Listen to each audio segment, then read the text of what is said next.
Билерман Ордо.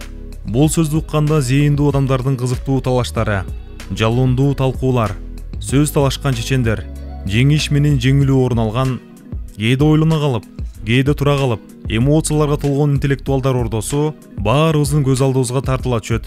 Ооба, дал ушул интеллектуалдар топтолгон Билерман Ордо бүгүн 15 жашка толуп отурат. 2008-жылы алгачкы жолу элтердин эфиринен бериле баштаган Билерман Ордо бүгүнкү күнгө чейин бир да жолу чоң үзгүлтүккө учурабай, уламдан улам телчигип, өз нугу менен агып баратат. Долбоордун негиздөөчүсү Талант Канатбек уулунун негизги максаты Кыргызстанда интеллектуал инсандардын башын бириктирүү үчүн кандайдыр бир программа ачуу зарылдыгы пайда болуп, жана ал так ушул Билерман Ордо болуп калды. Элтер телеканалынын жетекчилиги дагы бул долбоорду колдоп, эфирге бериле баштады. Алгачкы эле ачылган күндөн баштап Билерман Ордонун кулачы кеңейип, ага катышууну каалаган командалар да көбөйүп, экинчи тараптан телекөрүүчүлөрдүн аудиториясы чоңой баштады. Барган сайын бул долбоорго улуу муундун өкүлдөрү да тартылып, мамлекеттик жана жеке менчик ишканаларда иштеген интеллектуалдар, мугалимдер жамааты, маданият тармагындагы чыгармачылык командалар, шоу-бизнес өкүлдөрү да ойной баштады. Ошол кездеги жаш билермандардын көпчүлүгү бүгүн ар кайсы кесиптердин ээси, айрымдары жогорку кызматтарда иштеп жатат, айрымдары жеке ишкер, кээ бирлери чет өлкөлөрдө иштеп жүрүшөт. Бирок Билерман Ордо ачылган күндөн баштап бүгүнкү күнгө чейин клубда ойноп жүргөн билермандар да жок эмес. Алар үчүн Билерман Ордо жашоосунун бир бөлүгү болуп калгандай. Мисалы, Сагын Маманов, Семетей Амиралиев, Мелис Музулманов, Динара Сапарова. Азыркы учурда клубда 10го жакын команда сезондук оюндарды ойноп турушат.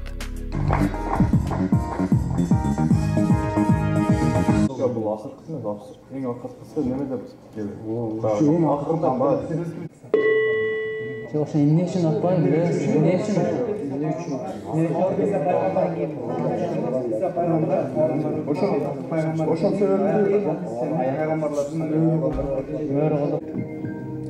Билермандар, İspanyalықтар бұл салттуу оюнду балеттен коз, футбол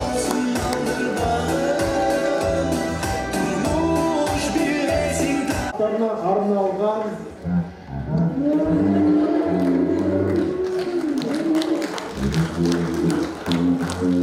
эстелик болчу, урматтуу жок тура. Ерлан мырза бриллианттардан бери чыгарып окшойт.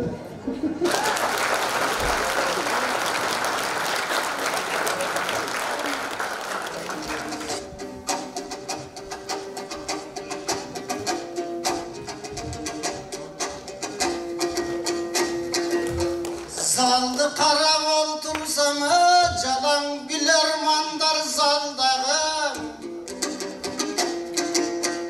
Алеми көпчүлүктүн көңүлүн бура турган бу жерде көркөмдү элдин майрамы. Кичине куттук айтып келдим, кубантып алаганча бергиле.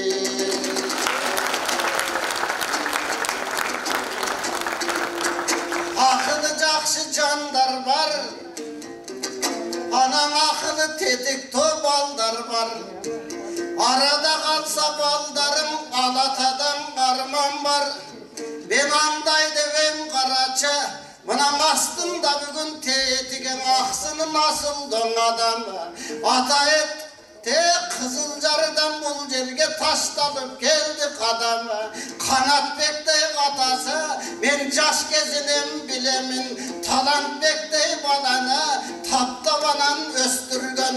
Uçuğunun buzaka, saptavanan östürgön. Aleve ak sütün verip çoğaytkan, tek Batkendim bolot жеринен, sazdım bolot töründen.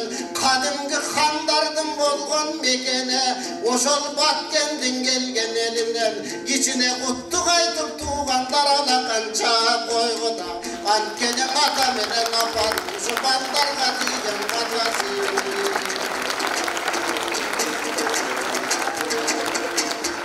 Hazır baykam oltursam, ecekeler birigip, Jalan Kırgızdın oşol balları. Bulardın akılından tögülgün ağlandın dalay kaymağı. Görsen akılın argan kırakmat, bilimge teren kanışkan, jalan astın arda kademge, hamman astın balları. Bulardın bütün Kırgızga dayın terdi jardamı. 55 yıldan aşığı, bu elti yerdim karaçı. Aksakaldar östürgen, aldıklardı taptagan, kana balam çıksın dep, buna kaşıp İstanbul turan, bu yerde faiz tölemüptey başçılar, bol bozum aramızda jakşılar, kuşular, yine üstü doy taptagan, anam bugün karaçı, akem aktandaydan katayı, kızıl tildi çavun dep, bilinbey mınan bu vakit, 15 yılga geliptir, ben artacağımdı karasam, görse 15 emez tetigi 75'tey yazılgan, aylanayım talantım, ılayım kuday verip ömürde, 75 yıldın götkörgün, azır 15'tin oşol koylasam, bu yağım ortazıya kıdırdın, baldarındı karasam, göğün okuyandın ceginde, bol bosum esengenin töründe, kadimgi Kırgız çeginde, emi jaşlar menen birigip, dağıdan aldı da kurçu saltanat, alardım bardığına kadimgi elti yeride çoğun camaat, oşol veren jete gör, bakıttım oşol karaça, jaşlarına çaça gör, dalay talantlardın akılın usul bilim ordadan aça gör, buyursan eldin balları, bulardın daima güldür cancağa, görse kızlarından bir yerde, akılmanı var eken, şaşı menen karısı, bu yerde bir gezde oşol karaça, çırpıktay bala sağınım, hazır alato oşol Kırgızdın, akılman bulup tanıldım, oşol üçün kaytarım, munan eldi yerdin zalında, dağıda jakşılık bolotdun aldında, gele jata tuğandar, oşol jamaatımızdın bayramı, göse versin talantay өлkөbüzde Kırgızdın, uşunday bilarman jakşı jandары.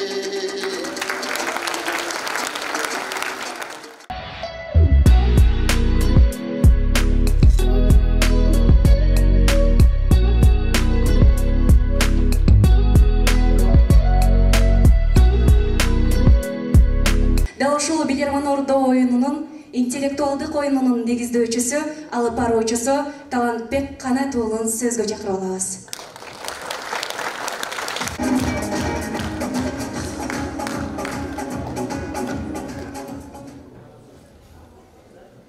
Assalamu alaikum. Урматтуу бүгүнкү Билерман Ордо мааракесине келген биздин замандаштар, кадырлуу коноктор, интеллектуалдар жана ушул бүгүнкү мааракенин күбөлөрү. Баарыңыздарды бүгүнкү Билерман Ордонун туулган күнү атайын келип, убакыт бөлүп келгендер үчүн кош келипсиздер деп айтмакчымын.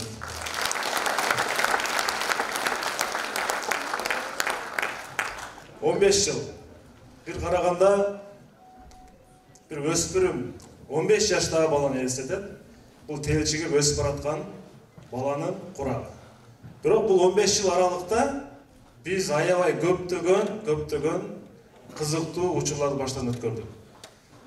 2006 жылы элтерге келген болсом, 2 жылдан кийин менде ушундай бир идея пайда болду. Кыргызстанда интеллектуалдардын башын бириктирүүчү бир долбоор керек. Негизи мен мектепте окуп жүргөндө деле ушундай интеллектуалдык программаларга катышып, көбүрөөк учурларда жеңип чыкчумун. Анткени мен өзүм ушундай кызыкчумун, суроолорго, тарыхка, адабиятка, баардык ушундай окуяларга кызыкчумун. Элтерге келгенден кийин бул идеям дагы бекемделди, бышыкталды жана мен ушул Билерман Ордо деген долбоорду алып чыгуу мага Кудай таалам насип болду. Алгач атын коюу бир топ түйшүк жаратты. Мен ошол жердеги кесиптештер менен акылдаштым. Атын эмне кылсак? Тапкычтар Ордосу десек болобу? Дагы башка бир ойлой изде деген теманы койсок болобу? Айтор бир топ ойлонгондон кийин биз ойлодук Кыргыздын тарыхында билермандар болгон. Билермандар кыйын кезең учурда, кандайдыр бир көйгөйлөр жаралган учурда алар ошол суроолорго жооп таап, кыйын учурлардан чыгып кетчү, ошондой сунуштарды, идеяларды берген билермандар болгон. Демек бул билерман деген сөз Кыргызстанда, Кыргыздын тарыхындагы кадимки илгертен келе жаткан жакшынакай тарыхы бар, оңгусу бар бир сөз деп, андан билерман деген идея келди. Жана алар чогулуучу бир майдан керек эле. Албетте бул майдандагы бизде эмне деп аталат? Ордо деп аталат. Демек, мына ошентип билерман ордо жаралды. Ортодон 15 жыл өттү, караңыздар. Алгач теле көрүүчүлөр билбейт бул көрсөтүүнү. Суроолорду кантип табыш керек? Мен айттым, суроолорду, алгачкы суроолорду мен өзүм түзөм.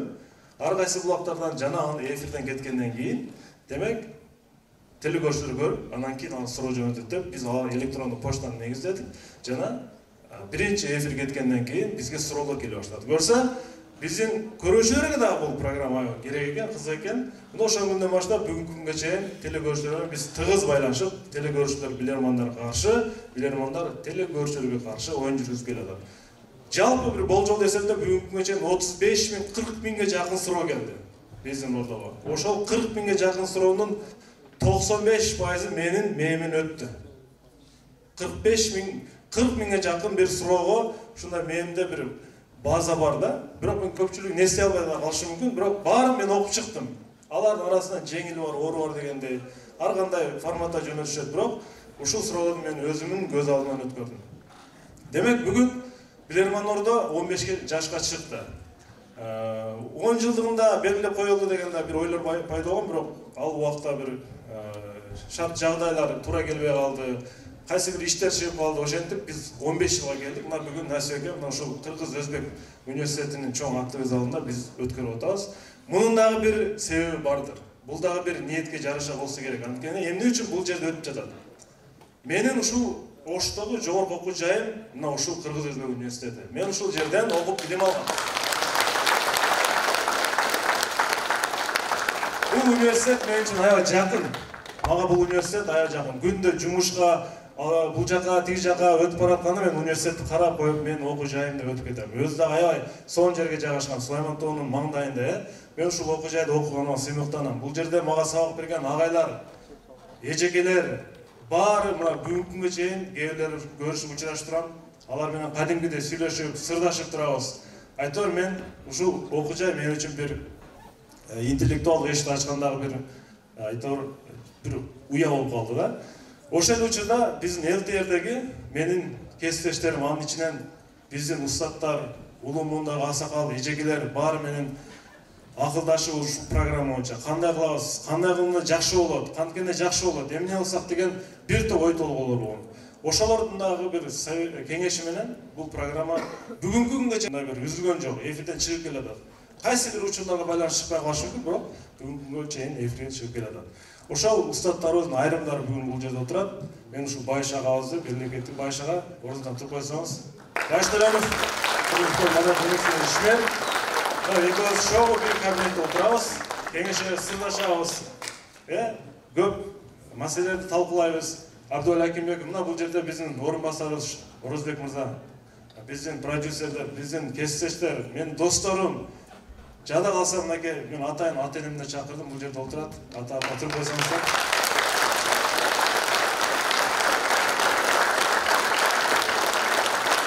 Мен ушул үйлөрдөн чыккан, мен интеллигент үйлөрүнөн чыккан.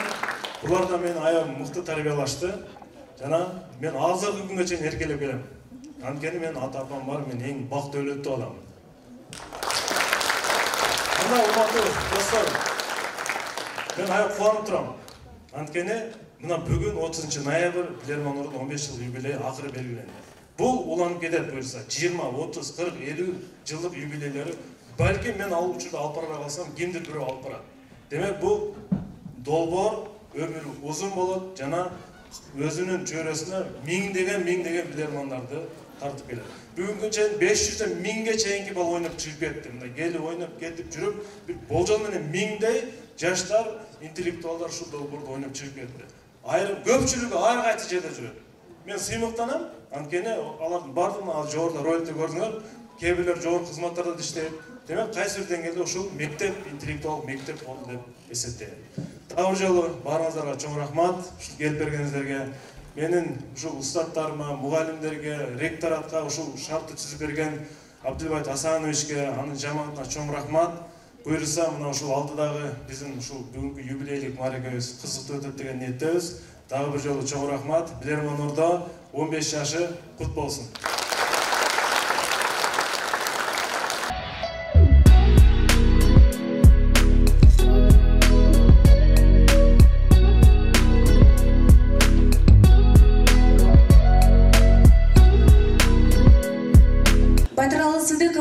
Кыргыз-Өзбек эл аралык университетинин ректору, экономика илимдеринин доктору, профессор Мамат Садыков Абдилбаев Асановичти чакырып алабыз.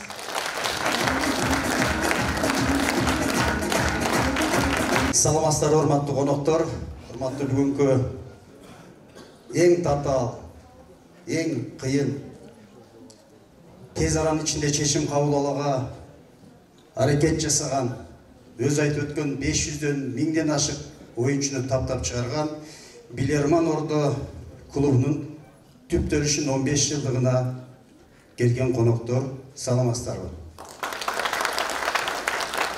Мен бүгүн бактылуу бир адамды көрүп турам.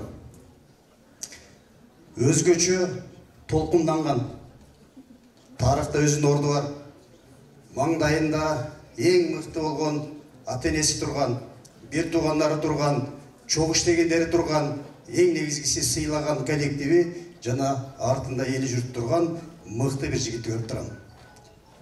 Улуу Кытай философу Лао Цзы айтат: кыйын деген адамды кимге теңейбиз дейт? Жооп берет өзү: көлгө. Кыргыздар көлгө кимди теңейт? Берешен, кол ачык, биздин тил менен айтканда мәрт адамды көл киши экен дейт, туурабы? Кытайлыктар айтат: көлгө теңеген кытайлыктарда кыйын, мыкты адамды теңейт. Эмнеге деп суроо берет. Эмнеге көлгө? Эмнеге буркан шаркан аккан дарыяга, жээктерин жеген таш агызган чоң-чоң дарыяга, же ташты тешип чыккан булакка теңебейт? Эмнеге алардан бир канча жүздөгөн метр ылдый жакта турган көлгө теңейт дейт? Жооп берет өзү. Анын мыктылыгы, анын кыйындыгы, ошончо буркан шаркан түшкөн, ошондой ташты тешкен кыйындардын баарысын кыймылдатпай мелтиретип башкарып турганда дейт. Мен бүгүнкү биздин юбилярды, бүгүнкү биздин мыкты жигитибизди былкылдатпай, региондогу, республикадагы эң мыкты, кыйын, бүгүнкү күндө чет өлкөлөрдө көрсөткөн боюнча башка мамлекеттерде эмгектенип, өздөрүн жакшы жактан көрсөтүп жүргөн балдардын баарын башкарган көлүнүбүздү колун кармап куттуктап коюун уруксат берсеңер.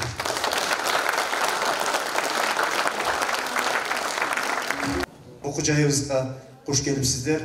Биз ушундай жакшы башталыштарга, жакшынакай аракеттерге колубуздун келишинче мына Сыргак Токтосунч Сарыков деген агайыбыз туруп койсоңуз, ушул киши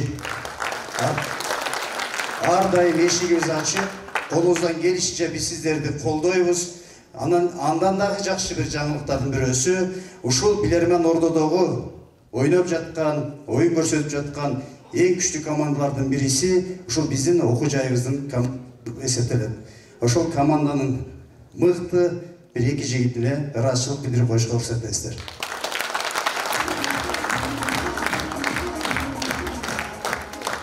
Билим берүү жана илим министрлиги Батыралы Сыдыков атындагы Кыргыз-Өзбек эл аралык университети ыраазычылык кат коомубузда студент жаштардын китеп окууга болгон кызыгуусун арттырууга, руханий жана жан дүйнөсүн байытууга, интеллектуалдык логикалык деңгээлин өнүктүрүүгө өз салымын кошуп, Батыралы Сыдыков атындагы Кыргыз-Өзбек эл аралык университетинин жаш интеллектуалдар борборунда эмгектенип келе жаткан Маматиса уулу Алишер сыйланат.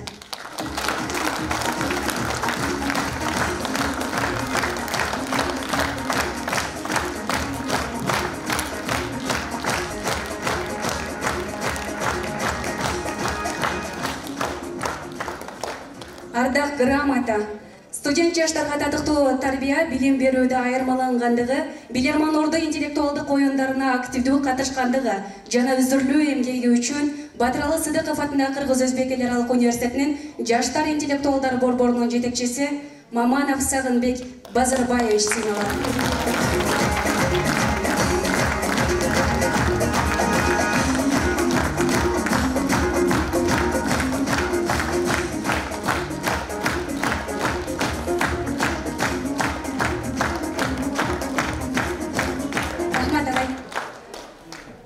Сөз кезегине Кыргыз Республикасынын президентинин Ош облусундагы ыйгарым укуктуу өкүлчүлүгүнүн атынан Ураимова Жумагүл эжекебизди, Ош шаардык мэриясынын маалыматтык камсыздоо бөлүмүнүн башчысы Сулайманкулов Жумамедин Канатбековичти жана Ош шаардык мэриясынын депутаты Баетов Болот Талайбековичти чакырып алабыз.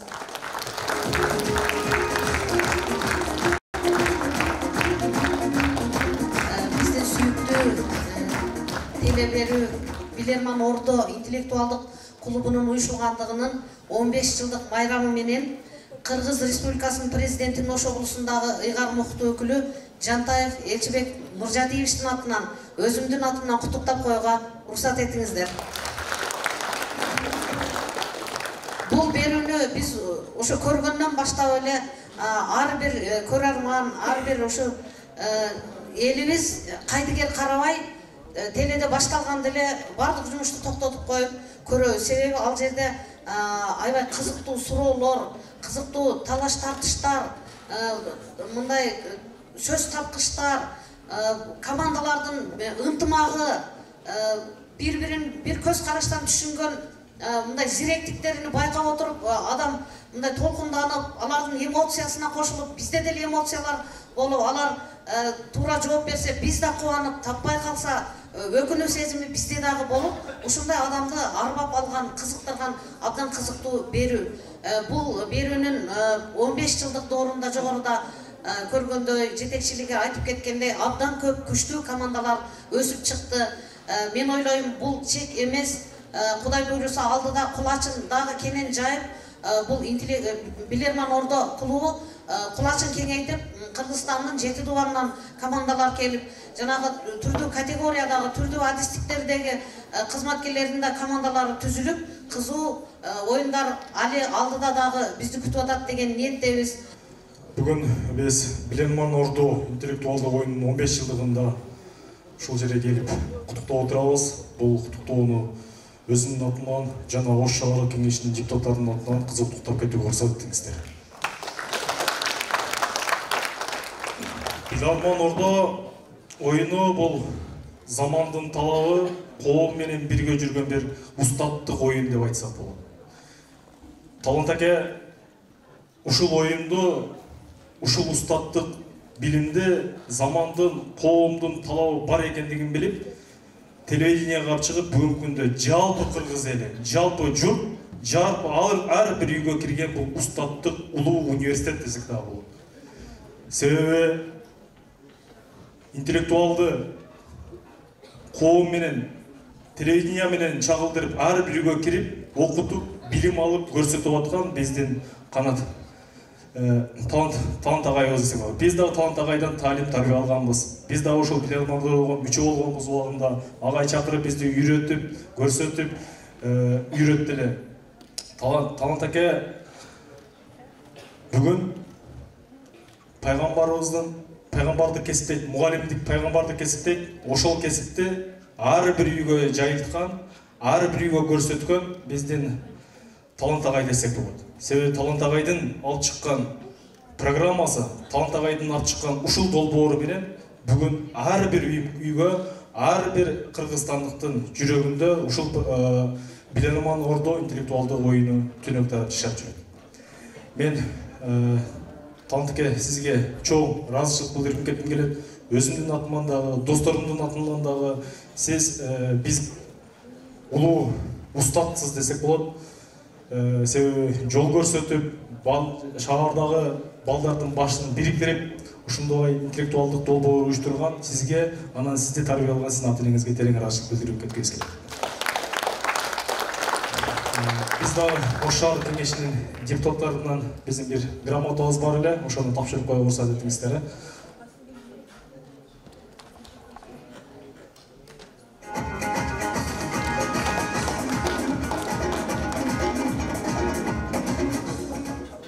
Билерман oldu интеллектуал оюнунун команданын капитаны Батыралы Сыдыков атындагы Кыргыз-Өзбек университетинин интеллектуалдык борборунун жетекчиси Маманов Сагынбекке тапшырып коюп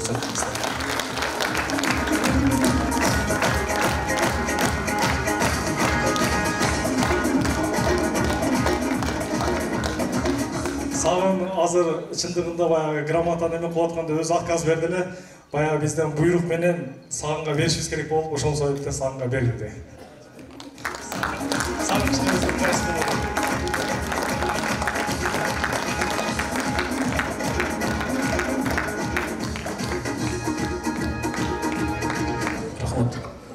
Саламатсыздарбы, урматтуу коноктор, урматтуу Билерман Ордо клубунун мүчөлөрү, урматтуу студенттер, коноктор. Бүгүн абдан бир жакшы самалык болуп отурат. Билерман Ордо клубуна 15 жыл. Мен өзүм студент кезден тарта бул оюндун күйөрманы катары ушул программанын тартылышында талант экенин жанында көрүп билип жүргөм, бирок мен эч ушул клубда ойноп көргөн эмесмин. Эмнегедир менде мындай ойногон мен эле калдым да өзүчө.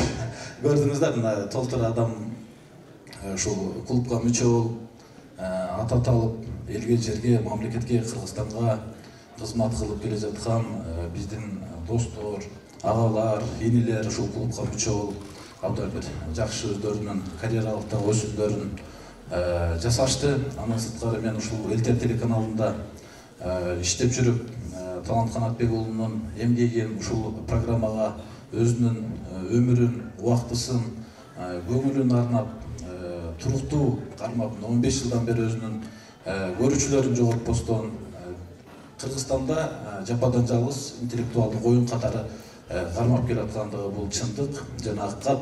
Мына өзүңүздөр көрдүңүздөр, көптөгөн адамдар танылды, лидерлер чыкты ушул Билерман Ордонун артынан. А сиз Билерман Ордонун артында туруп, өзүңүз көрүнбөстөн дайыма алып барасыз. Анан элдер сурайт, Билерман Ордону ким алып барат депчи. Талант Канатбек уулу десең эч ким тааныбайт. Жана түрк актёру Кемалга окшош бар го десең, болду деп бар я. Сизди ошол Билерман Ордонун автору катары тааныйт, бирок мындай көпчүлүк жүзүңүздү билбейт.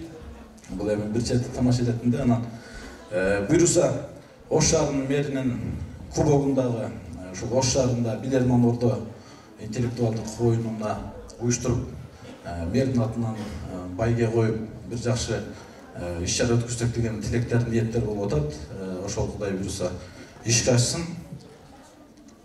Ош шаарынын мэри Жетигенов Бакытбек Жеңишбековичтин атынан ыраазычылык баракча бар болчу. Жаштардын, өспүрүмдөрдүн интеллектуалдык дараметин чыңдоого, аң сезимин байытууга, дүйнө таанымын арттырууга кошкон салымы жана теле көрсөтүү аркылуу коомчулукка жагымдуу маанай тартуулагандыгы үчүн Билерман Ордо интеллектуалдык клубуна Ош шаарынын мэриясы ыраазычылык билдирет. Мэр Бакытбек Жетигенов.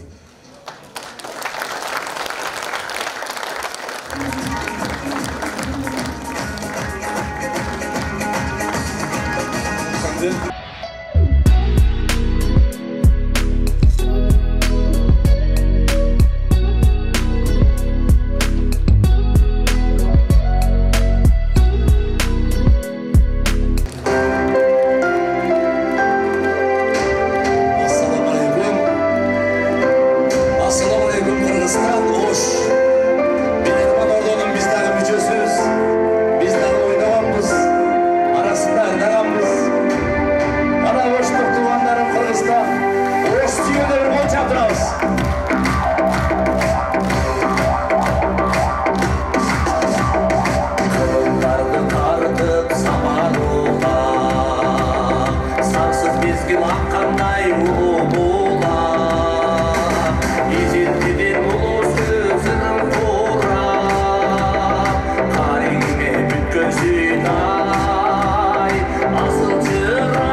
юбилей менен өзүмдүн атымдан ошондой эле биздин команданын жана жалпылап айтканда ушу Ош мамлекеттик университетинин жалпы жамаатынын атынан куттуктаймын. Анан мен эми бул клубдун мүчөсүмүн. Анан Ош мамлекеттик университетинин жетекчилигинин атынан азыр сүйлөп атам. Орусча айтканда уважительный причине биздин жетекчилик келе албай калды. Туура түшүнөсүздөр деп ойлойм. Бирок агайыбыз өзүнүн куттуктоосун жана белегин берип жибериптир. Уруксат этсеңиздер, ушул куттуктоону окуп койсом.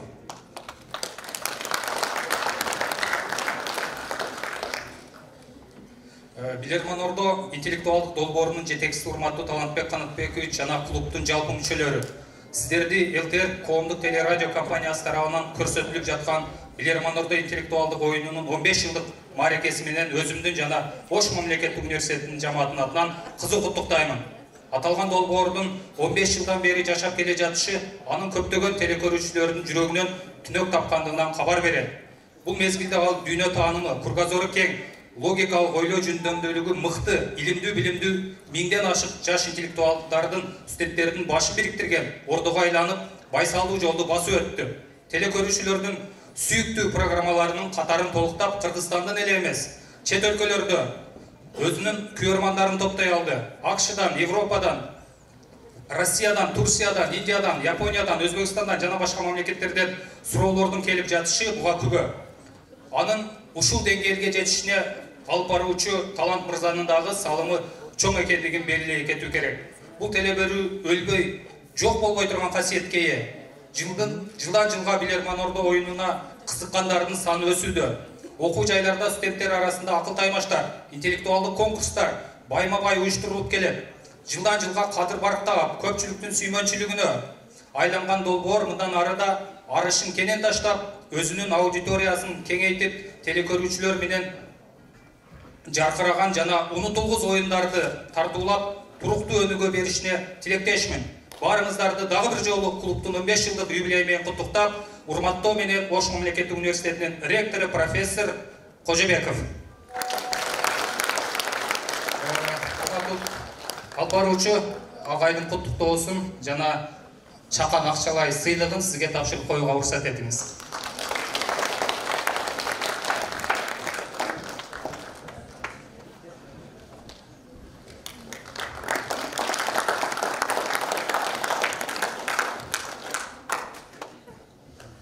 Ассаламу алейкум, урматтуу бүгүнкү 15 жылдык юбилейдин катышуучулары, урматтуу чыгаандыгы билинген, эл көзүнө илинген, көптү көрүп такшы алып, эл оозунда баркталган теледолбоордун ошол мыкты интеллектуалдык оюндун мүчөлөрү, урматтуу Талантбек Канатбек уулу, 15 жылдык юбилейиңиз кут болсун.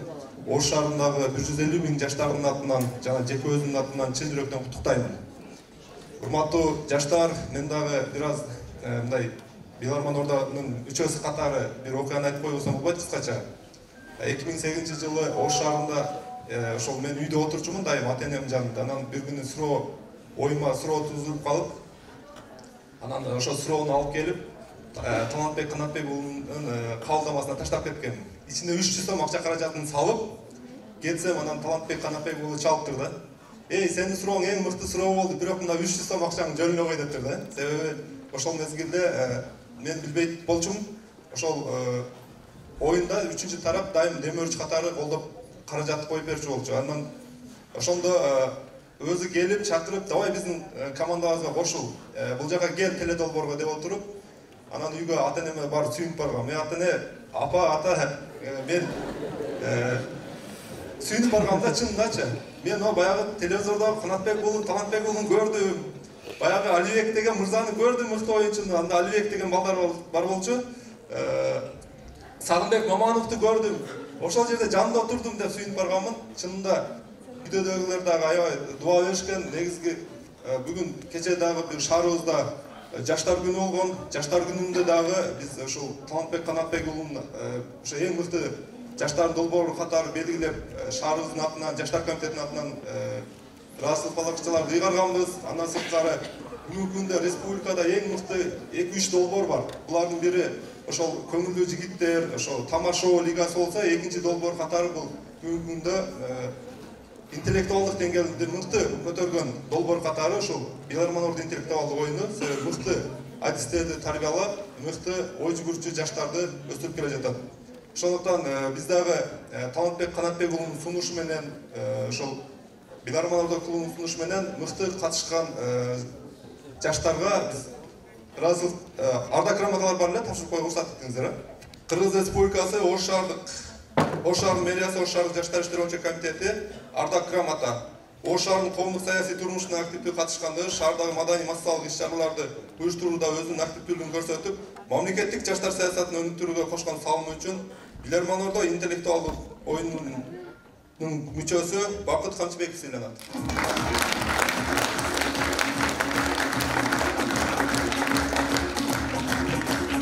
Ушундай эле грамота менен Сорон Абылкасым уулу сыйланат.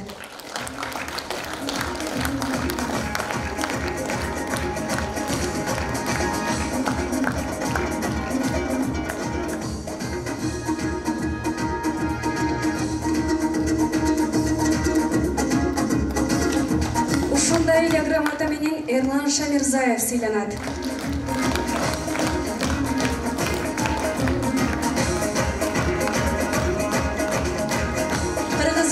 Айбек Саид Рахимович сыйланат.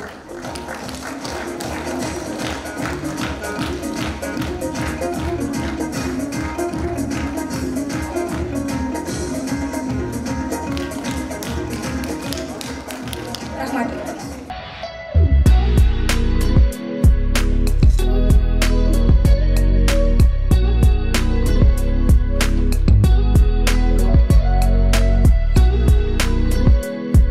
Маданиятынын мыкты кызматкери, ырчы жана аткаруучу Айпери Кулбаева ырсынат. Кабыл алыңыздар.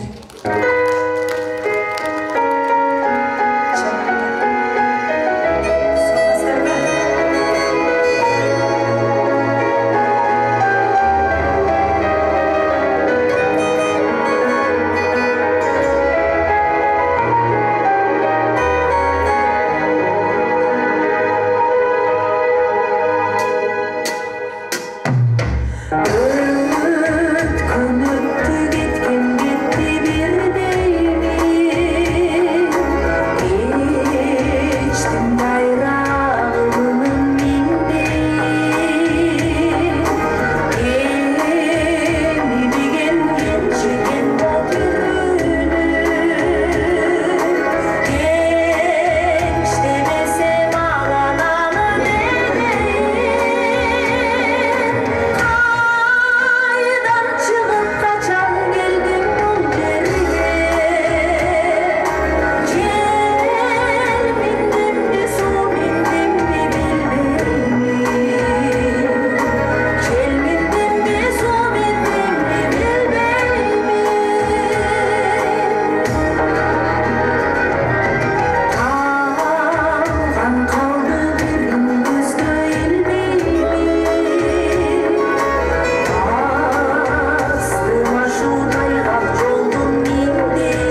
Çok rahmat.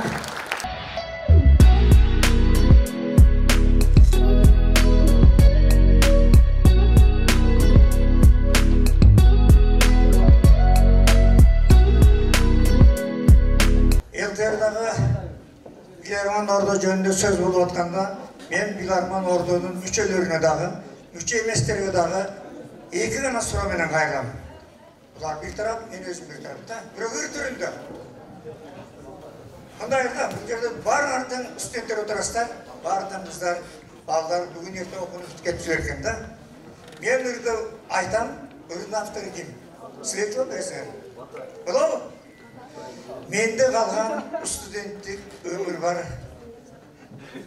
Өтер тұрмыш, келешекке бейік апар, арзу жаштың асмандатқан қош қанат, ар уақытта ат кептердей айланар. Аздыр көптір бір оқыдық құрдаштар, ошол күндер біраз тұрып күндашар. Алған білім біздік емес елдеке, ақ жол тілеп қанардайлы бір сапар. Авторы кім?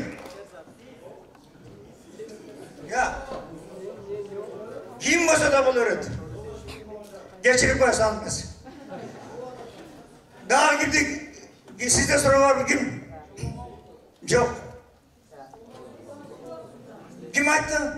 Тұрыңыз. Мынайды бір Омар Сұлтанов, Қырғыз ел ақыны. Екінші бір мұндай. Мөлтірген студенттік кезімде түркін достың түсі қалды есімде, түбелікі ардақ ташып жүрегі, түркін достың есі қалды есімде. Кімбен ұры? Қачан шыққандар бұл? Жоқ. Bilarman Ordu қатысушылар бар бұ? Бар бұ? Жоқ. Ақшасы? Ақшасының талантты береді сіздерге. Жоқ бұ? Бұлыр Шүкірбек Бешіналиев деген өтіп кеткен кіші ошақ шынары 1953 жыл жазылған. Демек, бір-бір болып қалды талант. Анда бұлан талант. Емі біз баяғы қайтыға өрбейлі, біздің жігіттерге да кезекті өрелі.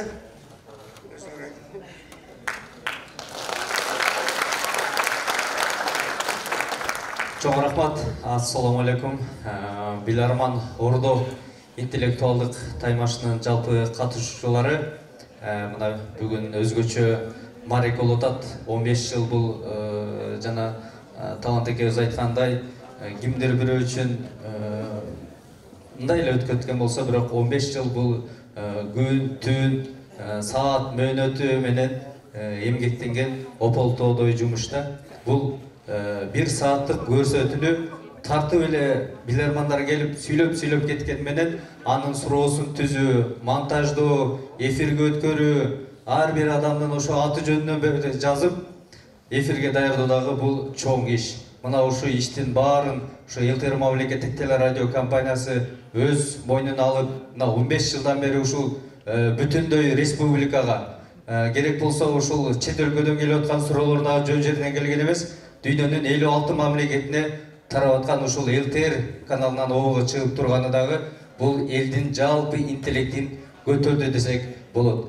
Бүгүн 15 жаш Мареке менен жалпы биздин ушул ЛТР мамлекеттик телерадио компаниясынын башкы директору Эрлан Догдурбековичтин атынан, жалпы жамааттын атынан чын дилден куттуктайбыз. Мына ушул Bilarman ордоңор дагы билимге, илимге толуп, ушул дүйнөнү багындырган, дүйнөгө атак даңкын чыгарган мыкты инсандар болуп чыгышына биз ар дайым тилектешпиз, кызматташтыкта болобуз. Ошо ар дайым ордобуз кеңейе берсин, жаштардын билими арта берсин. Аман болуңуздар, майрамыңыздар менен. Биздин телевидениедагы ЛТРда ата журт бөлүмүнүн башчысы. Бул менин жан башында отурган талант мырза. Биз отуруп алып кээде суроолорду талкуулайбыз, мындай берсе болобу, тигиндей берсе болобу деп туруп. Анан ошо менен бышырып калган талант мырза ийилеп бүтүрүп эфирге алып чыгат. Силерге ийгилик, урматтуу жаштар. дайыма алдыңарда жақсы күндер құттықтап тұрсын. Аман болыңдар.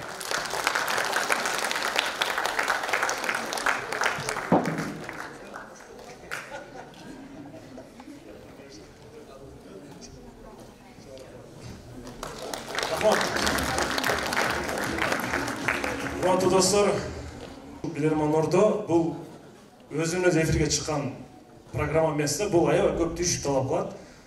Менің өнөктөштөрүм бар, баштан бері қолдап келе жатқан. Кейбірлері арғандай башқа жаққа иштеп, ал жаққа башқа жаққа кеткендер болды, бирок такай менен иштешип келе жатқандар да бар. Мен негизи ошол жалпы мени ушул долбоорду колдогон биздин өнөктөштөргө демөөрчүлүгү алышып билдирем. Азыр мен ушул жерге ошол айрым биз чакырган өнөктөштөр келишкен, кээбирлер жумуштар аябай зарыл экен.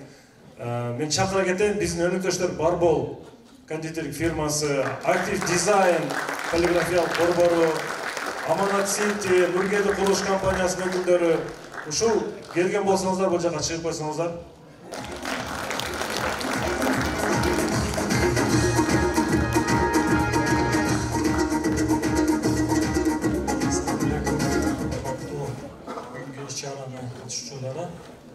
Biz Актив Дизайн жаңы жана полиграфия борбору Билерман Ордо көрсөтүүнү бир канча жылдан бери иштешип, колдон келгенче жардам беришке аракет кылабыз.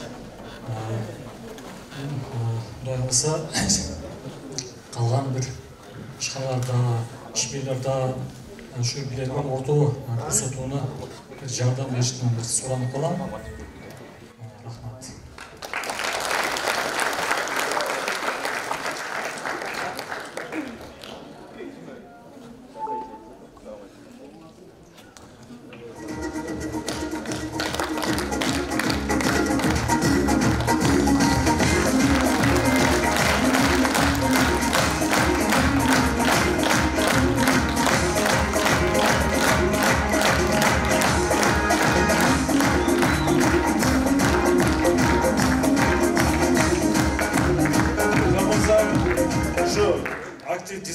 Полиграфия борбору бизге кандай бир маселе чыкса, ар дайым бизге колдоп жардам берип турат.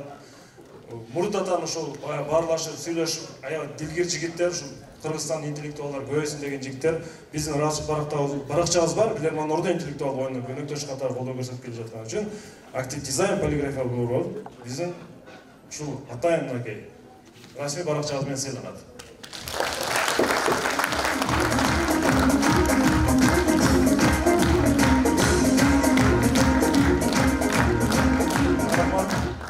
Биздин дагы бир өнөктөшүбүз, бул бизди шириндиктер менен ушинтип көмүп багып турган Барбол компаниясы.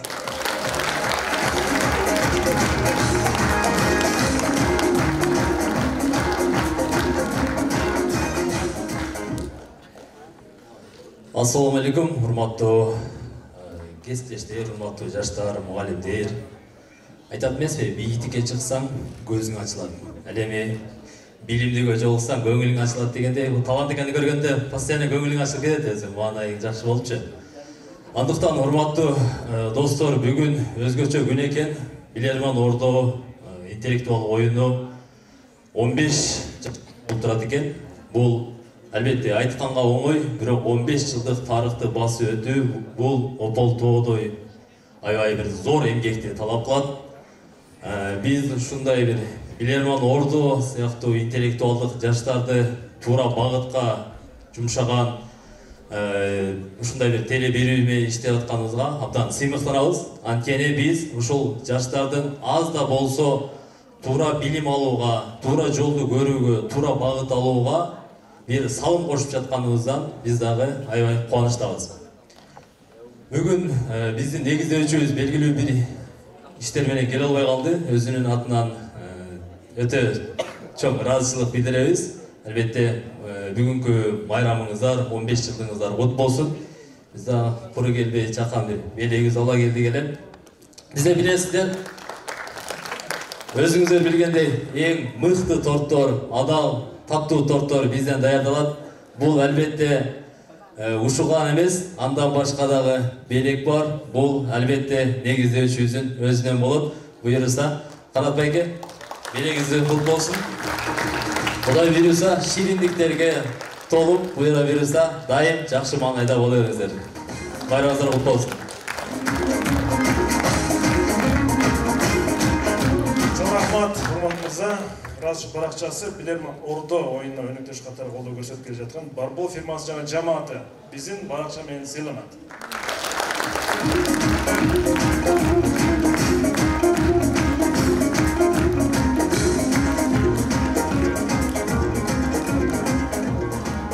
Эми, урматтуу меймандар, биз ушул ЛТРдин ысык соогу, бул операторлар. Оператор болсо эч ким көрбөйт бул программаны. Режиссер болсо эч ким көрбөйт, техник болсо эч ким көрбөйт. Биз ушул жерден дагы, биз ушул мени менен тыгыз байланышып иштеп жаткан биздин ЛТРдин кадр артында кызматкерлерине ушу Билерман Ордонун атынан раз баракчасын берип коеюн дедим. Билерман Ордо интеллектуал оюн бир топ жылдан бери, тагыраак 15 жылдан бери чагылдырууда колдоо көрсөтүп келе жаткан үчүн ЛТР мамлекет телеканалынын режиссерлор жамааты биздин расмий баракчабыз ал боюнда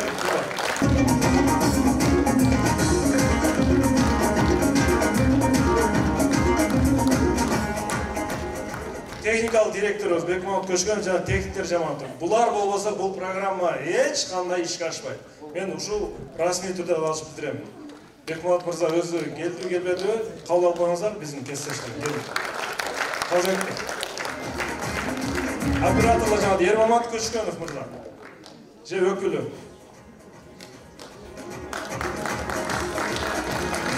Ермамат мырзанын хамбикеси отурат, жанара сага эле тапшырайын.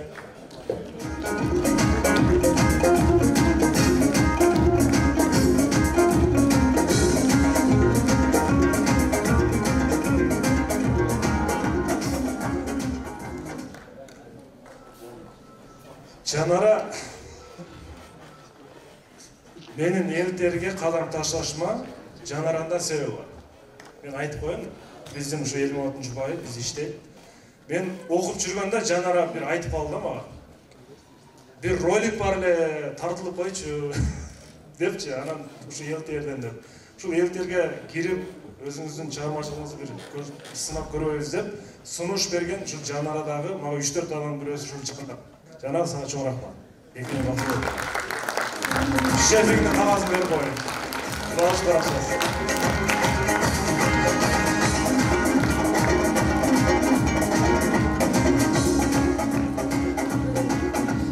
Ошол талант акенин ийгилигин көрүп, бир жетин албай сүйүнүп турам. Талант аке ошондо эле бир кандай десем, мен романтик адамдай көрчүмүн да. Анан ошол маалда Жүрөк сыры деген программаны түз алып барчумун. Келинчегине үйлөнө элек жылдары эле. Тартылып бериңиз десем, тартынып кетип калган да, себеби окуу жайы эконом факты бүткөн болуш керек. Анан ошентип мен көп жол айтып жүрдүм. Тайкем айтып жүрдүм. Ушул талант эке бекер эле жүрөт. Анын орду бизде депчи. Күндөрдүн биринде талант эке келип калды. Мен кадимкидей сүйүндүм да. Жаркылдаган, эфирге ылайык адам экенин көрүп, ишке да роль алганда мен талант эке сүйүндүгү билбейм, мен башкача сүйүнгөм. Анан ошондо бир Марокко деген кино бар эле да. Мексиканын киносу эле. Азыр эми талант экени түп кинолорундагы жылдыздарга салыштырып атпайсыздарбы? Анан ошондо почточунун ролун аткарып, сонун бир сюжет жасаганбыз да. Талант эке менин чын эле сүйүнгөнчөлүк бүгүн бир кандай десем жүрөгүмдө майрам болуп турат. Сизди эрезеге жеткирген, ак сүт берип чоңойткон апаңызга, атаңызга ыраазычылык билдирем. Балким булар туура тарбиялабаса, сиз элдин адамы болбойт негиз. Бар болуңуздар, ден соолук, дайым ишиңиздерге ийгилик. Аба, рахмат сизге. Баягы өзбек элинин жакшы сөзү бар, атаңа бали дейт го. Мен сиз менен сыймыктанам. Bizim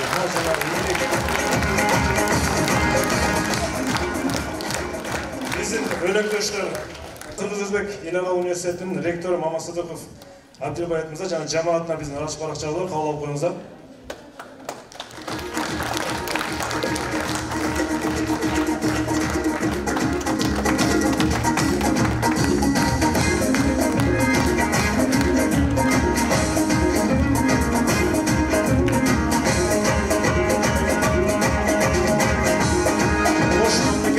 Университети bizim Билерман атынан ыраазычылык баракчасы. Ош технологиялык университетинин ректоратына биздин ыраазычылык баракча бар. Өкүлдөрү келген болсо, келиңиздер. Ош мамлекеттик педагогикалык университетинин ректору Бекмырза Бекболотовичке дагы. Сейметей мырза, сетиңиз Бакыт мырза тапшырып коесу. Бекмырзага чоң рахмат. Ош шаарынын жаштар комитети Жарыш мырза. Биздин ыраазычылык баракча ушул жерде. Кабыл алып коюңуздар.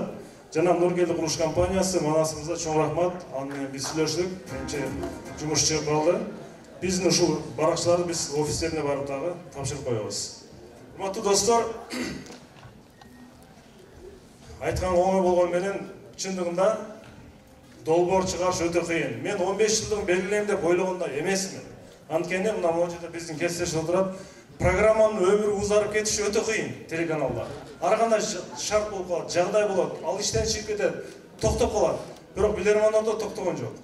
Билермандордо токтогон жок, анткени жашоо суроолордон турат экен, жашоо. Анан улам жаңыланып өрөт экен интеллектуалдар. Дүйнөнүн ал жагынан бул жак мен Америка менен онлайн ойнодум. Мына Элдер мырза азыр куттуктоосуна чыгат. Алар менен онлайн ойнодум.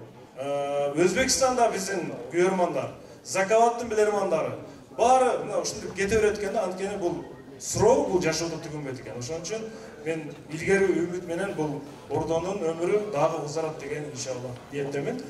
Анда урматтуу достор, анда мен бул жерге ушу мен университетке келгенде, университеттин эшигин биринчи кадам киргенде мен тосуп алган, мен тааныш эчекем бар, ал Жээнтаева Жумагүл эчеке.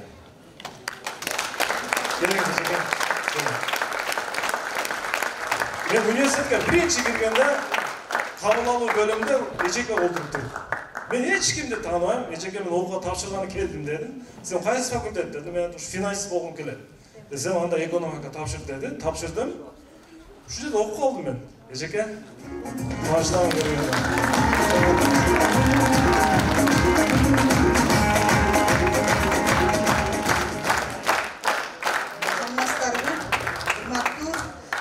Ушул биздин Бакыт атындагы Кыргыз-Өзбек Эл Ала университетинин куттуу залында отурган меймандар, окутуучулар, агайлар, эжекелер, ата-энелер жана студент жаштар.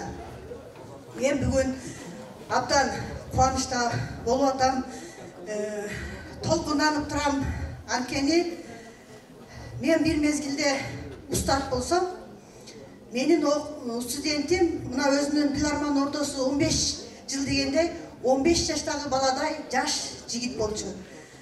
Ошол студентим мынтип өзүнүн кыргыз элине, ал эмес өзү айтып аткандай жакынкы чет мамлекеттерге Биларман ордо деген долбоорду ачып, таанылып, кыргыз элин таанытып атканы үчүн биз Кыргыз-Өзбек университетинин жалпы жамааты сыймыктанабыз.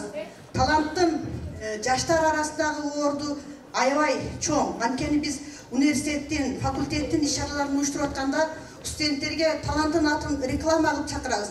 Келгиле, бүгүн Канатбек уулу талант келет десек, биздин студенттерибиз ушундай бир кызыктуу концертти көрө тургандай, же болбосо аябай жакшы өздөрүнө белгилүү жаңылыктарды көрө тургандай болуп, таланттын атын угуп зал толо студенттер келет.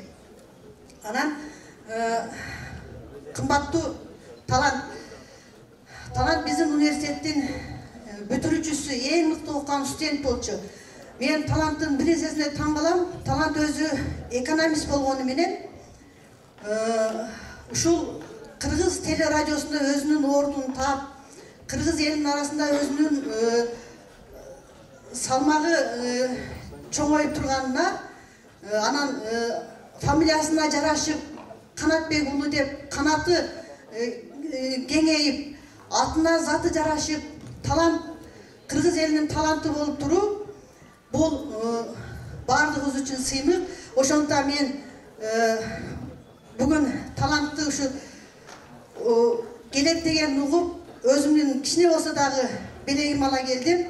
Талант сага мына ушул кыргыз элинин чечендик өнөрү деген китепти тартуулап койгум келет.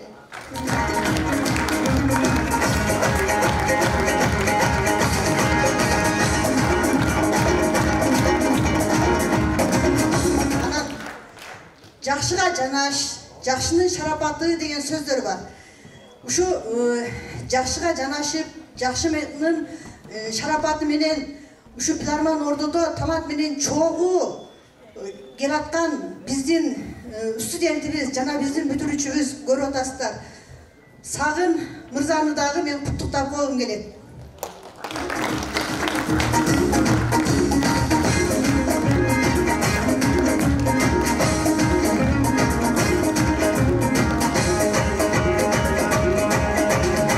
Анан урматтуу студенттер, мен атайын ушу силерге стимул болсун, үлгү болсун деп азыр бир сыймыктанган студентимди айтам. Ушул таланттын ушул передачасына катышып, кыргыз элине таанылып, таланттын передачасынан грамоталарды алып, биздин университетте эң мыкты 1-курстан 4-курска чейин жалаң 5 деген бага окуп, президенттик стипендия татыган Исаев Даниярды да куттуктап койгум келет.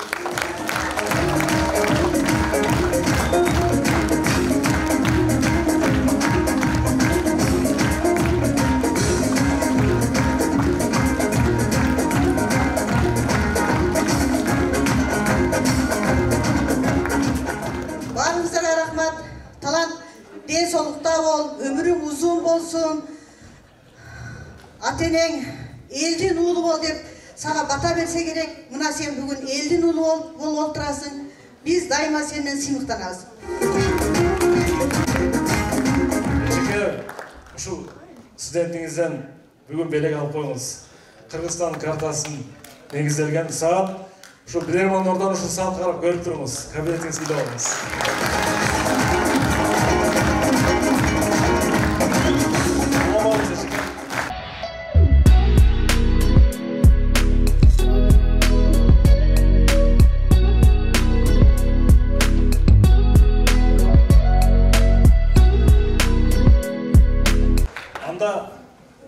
Биздин клубда 500ден ашык бала ойноп кетти деп өдүмбү.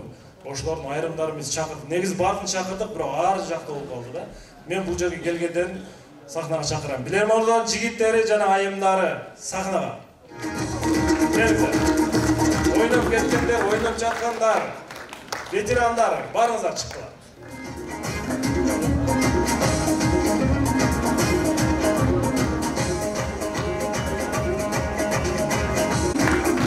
Görünmeyim, uşular görünüyor. Билерман Ордо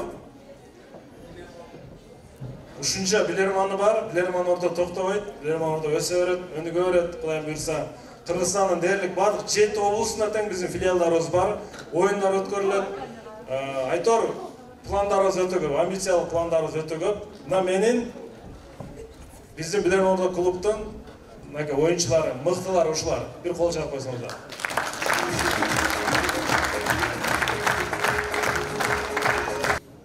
Oyunga gelet, oynayın. Sıralarda hiç kim, kanday sıra gelet bilbeydi. Bir oşal sıraya 1 minutdan içinde cevap tavuş, bu oyun ersemiz. 1 minuta verilet de. Buna oşuları şu 1 minutdan içinde tapkanı dağı, tappagan dağı oşul yerde. Ben hazır bu yerde var. Ali Mırza, Nokat'tan bolat, uçurda işker. Nursultan Akılbek ulu, Mıhtı Muğalim, Zalkar, Şıngız, İşker, Tariyel, Nasirin Akhunov, gede Nasirin İsanov деп koyum. Gede adaşışı. Nasirin Akhunov, Жалабат командасының жетекшісі. Убайдыл Абдықадыров, мына біздің ветерандар. Светлана Амиралиев, Динара Сапарова, Қалиша Сасиева, педагог, мұғалімдер, ечекелер. Арген Шерматов, Баймат, Сағын Маманов, Алишер, Айбек, Чыныхан, ечекелер, мынаке біздің жалаң айымдар ойнаған. Ибрагим Торчубаев, мынаке біздің звездаларынан Бақыт Қамшыбеков, Шадман Мамытсақов. Билермандардың эки эле адам алып барды. Мен баягы мэрия иштеп жатканда шарт ошондой болуп калды. Шадман Мамытсақов алып барып жүрдү. Билесиздерби? Шадман Мамытсақов деп жүрчү. Ошо. Канеке Шадман.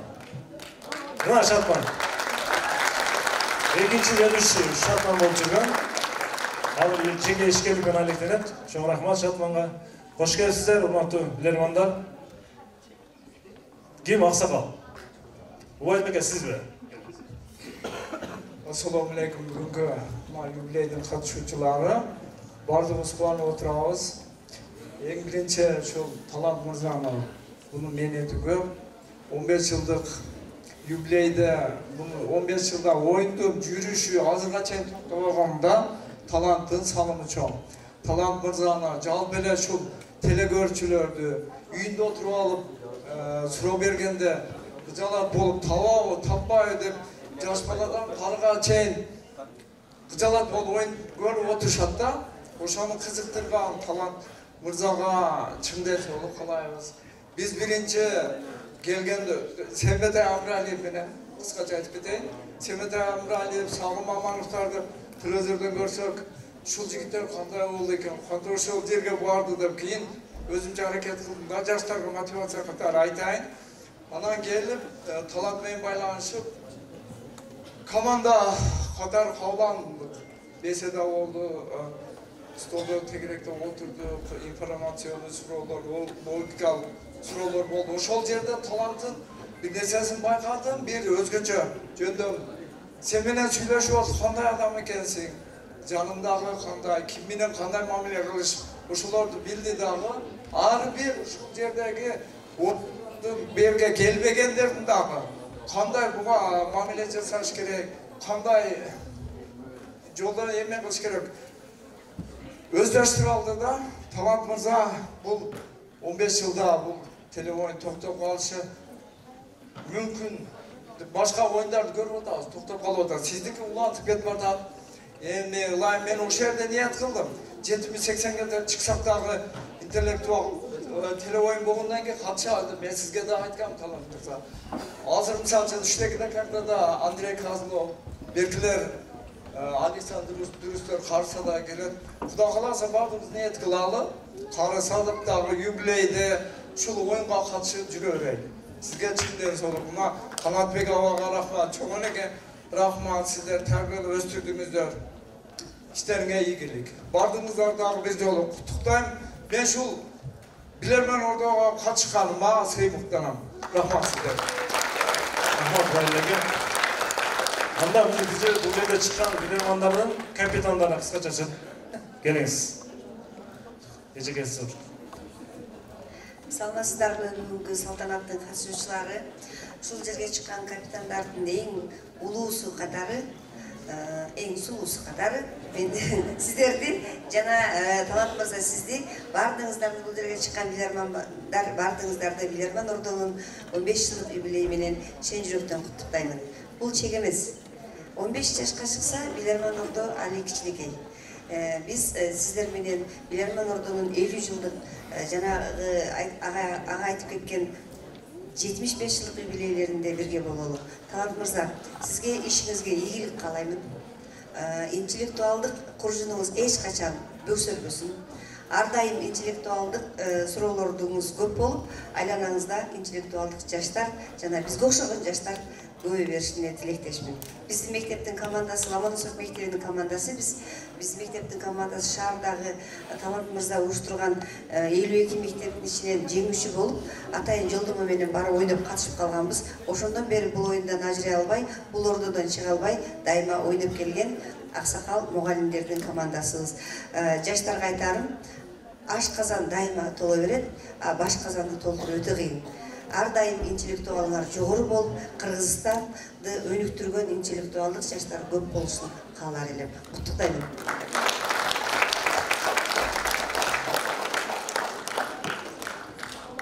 Саламатсыздарбы, урматтуу көрүүчүлөр. Талант мырза, аябай сонун иш-чара болуп атат азыр. Бизди чакырыптыр. Биз бир эле жол ойногонбуз өзү негизи аялдар командасы 8 мартка. Анан ага бизге могу Сагын мырзанын салымы бар. Тиги Сагын мырзанын. Анан Сагын мырза ушундай жаш бала болчу, студентибиз эле. Кайра мен өзүм ушул Кыргыз Өзбек университетинде иштейт элем. Анан кайра эле ушул балдардын чакыруусу менен келип калдык. Коркуп бардык, биз мугалим болсок бар жокту биз биле тургандай сезет, бирок биз да аябай коркконбуз биз деле. Анан бирок жакшы абийир берип телекөрүүчүлөрдү жеңдик. Талант мырза эсиңизде барбы? Спорт этип атып. Анан рахмат. Ушул дагы бир нерсени айтып койдум, жүрөгүмдө ушул нерсе калды да. Талант мырза иштеп атып эле. Биз чыгып кеттик, көп катыша албай калдык. Жанагы университеттин жашоосу бизге жол бербеди да, көбүрөөк убактыбызды бөлө албай калдык. Анан бирок такай телевидениядан көрүп турасыз, Талант мырзаны көрүп турасыз. Ар бир оюнун бир күн эле талант жок. Жанагы передачадан талант чыкпай калды. Анан кайра бир убакыт өткөндөн кийин Талант мырза кайтып турду, уктук. Кайра келди, баякы оюн андан беш бетер көркүнө чыкты да, демек бир адамдын аурасы, бир адамдын энергетикасы ушунчалык дүйнөдөгү, же болбосо мына Кыргызстан деле алайлы, ар бир үйдүн, ар бир инсандын, интеллекти жогору инсандын кызыгуусун туудуруп, анан жанагы акылын өстүргөнгө салымын кошот экен, ушул Талант мырза экен. Ошол Талант мырзанын өмүрү узун болсун, ден соолугу чың болсун, ата-энесинин дагы ден соолугу чың болсун, өмүрү узун болсун. Дайыма ушинтип Кыргызстанды эркелеп жүрө бериңиз, Талант мырза. Рахмат сизге.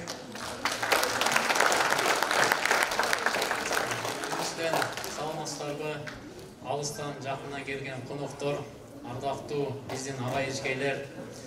Билермин Ордо интеллектуалдык телеоюнун 15 жылдык иш-чарасын Ордолуу ош шаарыбызда Куттуу Кыргыз Өзбек эл аралык университетинде өткөрүп жатканыбызга биз кубанычтабыз. Жалпы келип берген бардык бул жерде меймандарга, конокторго, студент жаштарга ыраазычылык билдиребиз. Мына тарых 15 жыл өттү. Бир жеңилдик, утулдук, жеңдик, жыгылдык, турдук. Бирок жашоо улана берет. Бирок буюрса бир нерсени айта кетели. Ислам динибизде негизи 5тен кабырга чейин билим ал дейт. Бул жерде биз студент жаштарды көрүп, сыймыктанып отурабыз. Себеби бул биздин студент жаштарыбыз саат 1 болбостон келип, мына 5 сааттан бери отурат.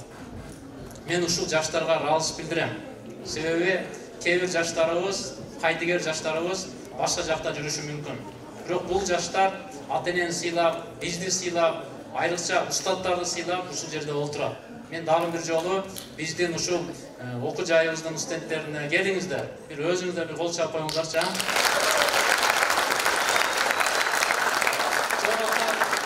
Мен дагы бир жолу Кыргыз Өзбек эл аралык университетинен ар дайым сыймыктанам. Биздин Билерман Ордо интеллектуал телеоюнуна катышуу, ошол жерге баруу окуу жайдын намысын коргоо менен башталган.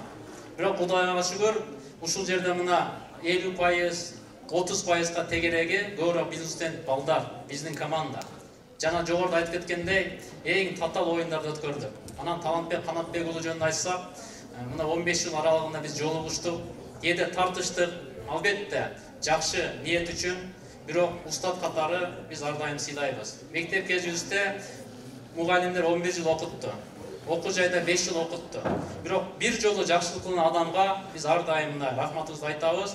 Анан мен акырында айта турган нерсем, Билерман Ордо интеллектуал телеоюну 15 жылда 2008 баштадык. Экинчи, Кыргыз Өзбек университетинде иштеп жатканыма мен 14 жыл болуп атат. Мен ойлойм, биздин бул жерде окуп жаткан студенттерибиз дээрлик көп оюндарда жеңип, мыкты команда болгонубузга биз сыймыктанабыз. Азыр алган биздин белегибиз бар, командабыздын атыбыздан алыскы чет өлкөдө, Америкада, бул жак Питерде, Орусияда жана башка өлкөлөрдөгү биздин курам салам айтты, шартка байланыш келе албай калды. 20 жылда, 30 жылда буюрса сөзсүз келет. Азыр ушул сизге биздин белегибиз ала тодой болгон ак калпак белек, арзу алган белекти ташырып коюуга уруксат этиңиздер. Ата-энеңизге ыраазычылык берем. Чоң рахмат.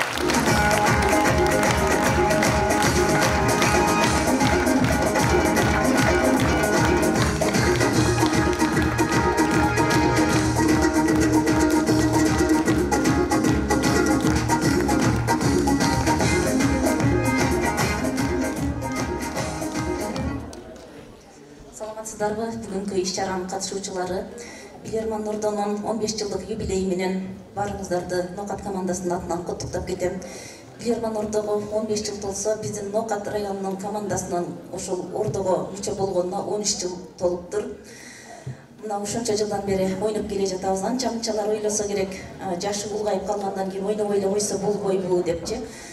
Бирок бул жерге ойногону эмес, чындыгында өзүбүздү өзүбүз тарбиялаганы келебиз да. Анткени бул Ордонун аурасы Ордодо чөйрө башка. Ордого мүчө болгон балдар, кыздардын баарынын адеби же башкаларга болгон мамилеси, коомдо өзүнө өзү алып жүрүүсү айырмаланып турат. Адам ар дайым өзүн өзү өнүктүрүүнүн үстүндө иштеш керек. Мына ошол өзүн өзү өнүктүрүүнүн үстүндө изденген жаштардын баары ушул клубка бүгүнкү күндө мүчө болуп олтурат. Мүчө боло элек жаштарды дагы баарын чакырар элем. Бул аудитория бизде жалаң Билерман Ордо клубунда ойногон командалардын капитандары келип олтурат бул жерде. Анда мен ушул жаш жолдошторума сөз берейин, анан акырында жыйынтыктап койсом.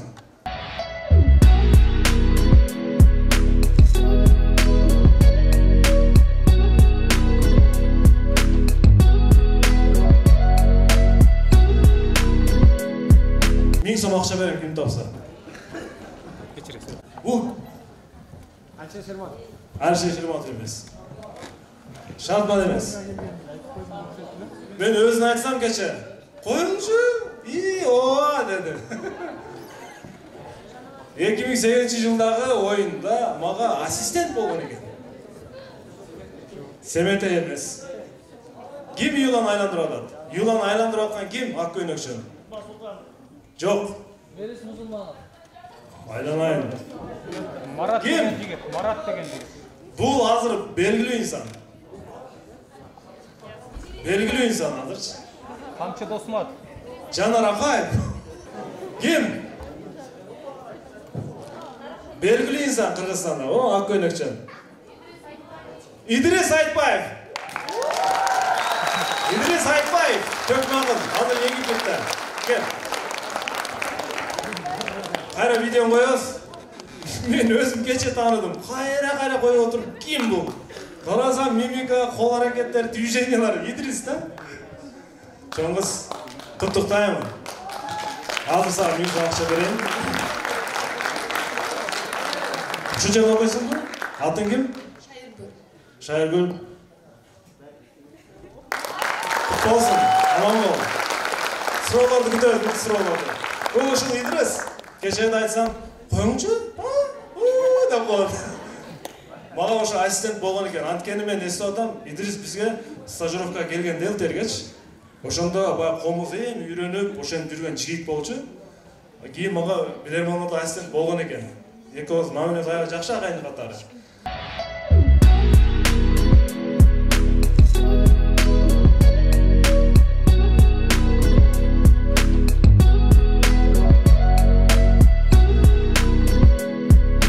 Болсын.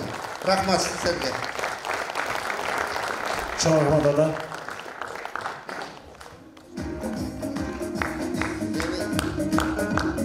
Үй-бүлөнүн атынан белек берип коелу.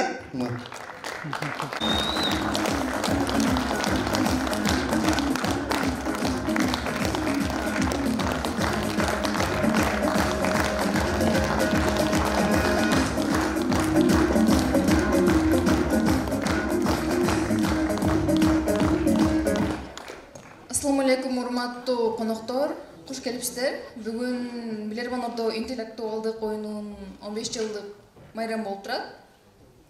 Ушул күнгө чейин коомго өзүнүн салымын кошуп, бизге ошко жаштарды шыктандырып өнүктүрүп келе жатат. Жана ошондой эле ата сизге чындык соолук, узун өмүр каалайм. Апам экөөңүз ар дайым биздин бактыбызга бар болуп жүрө бериңиздер. Чоң рахмат.